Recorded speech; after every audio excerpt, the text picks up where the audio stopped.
واش كتصلي؟ هذا اكثر سؤال كيتسالك الا كنتي كتمر باكتئاب. سلام، حلقه في دقيقه ولا اكثر في هذه الحلقه. علاش في المغرب والمجتمعات العربيه ديالنا كنربطوا قله الدين وضعف الايمان مع الصحه النفسيه ديال الانسان؟ الا كنشوفوا ان الانسان مكتئب، كيمر بازمه نفسيه، عنده اضطراب نفسي، عنده مرض نفسي، كنبداو عليه وسير تصلي وتولي مزيان، ولا سير قرا القران وغادي ترتاح، ولا راك ما مقربش من ربي. وهذا الشيء فعل غلط وغلط بزاف. علاش؟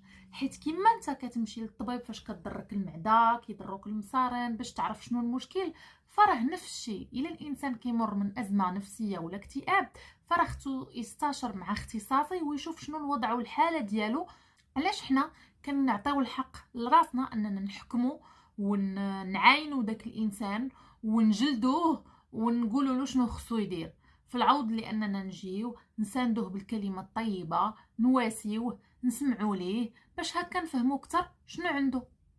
اولا الا داك الانسان كيفضل انه في ديك الوقيته يبقى راسو، فنبعدوا عليه، ما نبقاوش حنا زايدين ضاغطين عليه. فلان نوض صلي، فلان سير للجامعه تولي مزيان، ونديوه عند الشيوخ ونديوه عند الفقهاء ويقراو عليه. والصحه النفسيه مهمه جدا للجسد والعقل والحياه ديالنا.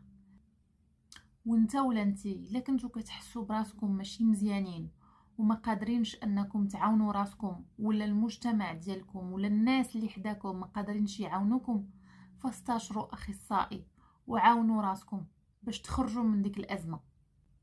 لنغير سلوكنا.